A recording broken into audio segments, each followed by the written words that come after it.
the fans don't understand what goes on behind the scenes, and they're not supposed to, you know, so it's fine. But the fans don't understand how much work is put into each show. Every single match in ESW history is 100% choreographed. We know, you know, damn well what we're gonna do before we go out there and do it. Pick me up. No!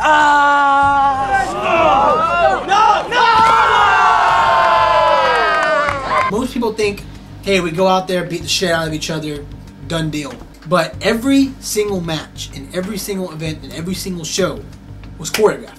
A week before the show, we will start practicing. And we all are in the backyard, we're all in the backyard, we all start practicing, we all start thinking, who's gonna win, what's the finish, how is it gonna start? And we start throwing in ideas. And then that's just how it rolls. And then you practice it every day for a full week, and then you just remember it. And then when the time comes, you just do it. But for real, it's not practice anymore. I don't know what they do, you know, in professional wrestling. I don't know what they do in the WWE. I don't know what they do in TNA, but I know what we do. And what we do is we want everything 100% choreographed. And what that does is that prevents injury. That makes it look legit, and it doesn't look sloppy. If we went out there and beat the shit out of each other, you know, it's gonna look bad. It's not gonna look nice and neat like our matches did. And I think because our matches were 100% choreographed, I think that had almost everything to do on why we were more elite than everybody else on YouTube. Why we were better than everybody else, you know, in backyard wrestling federations. And then you set that up? Oh yeah, baby. Alright, then pick me up, go for a suplex. Send it around, back up. Nigga. The main thing that was difficult for all of us was money. The props that we use, the light tubes, the plywood, the thumbtacks, you know, they don't just grow from trees. If we want light tubes or something, we all usually pitched in like 10, 15 bucks for some light tubes. The light tubes really aren't cheap. They're very expensive. We weren't charging admission. We weren't selling concessions.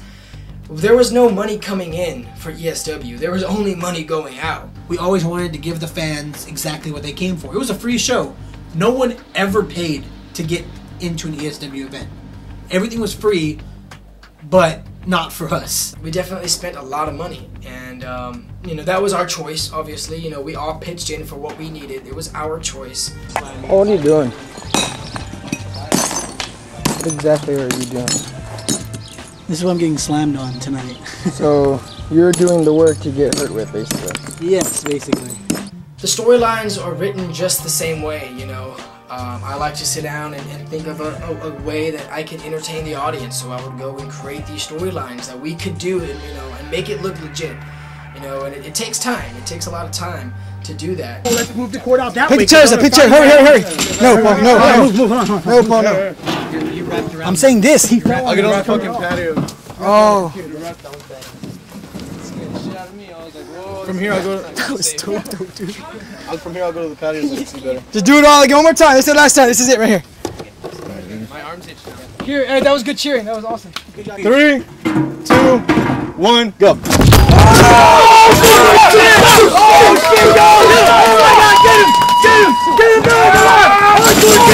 Setting up the arena, moving the trampolines where they need to be, moving the scaffold where they need to be, setting up the chairs. That was always fun. I remember I always used to set up the chairs. That was always a fun thing to do. You know, is 2 hours, 3 hours before the show, and you're just moving everything around, cleaning up, putting your weapons in the spot where they need to be for your match. That was always cool. That was always fun.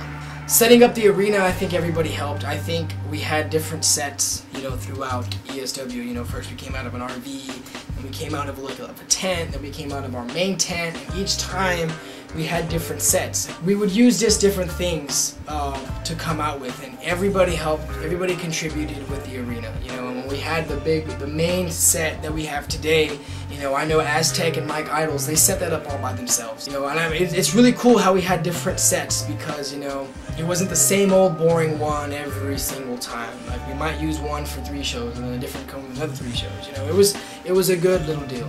We are more than likely the most supreme backyard wrestling organization. Ain't that right, Ricky J? Ain't that right? It ain't right, hardcore kid.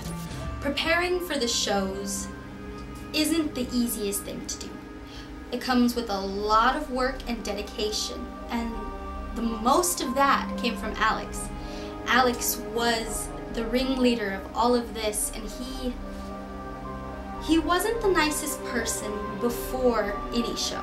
Right before a show, I'm not the happiest person ever. When people are practicing and I saw them mess around, I would get mad, and they'll tell you that, I was not necessarily the friendliest person during a practice or right before a show. I wanted everything to be perfect. I wanted everything to be done. It was stress, worrying about who will be there, who will not be there, who isn't there yet.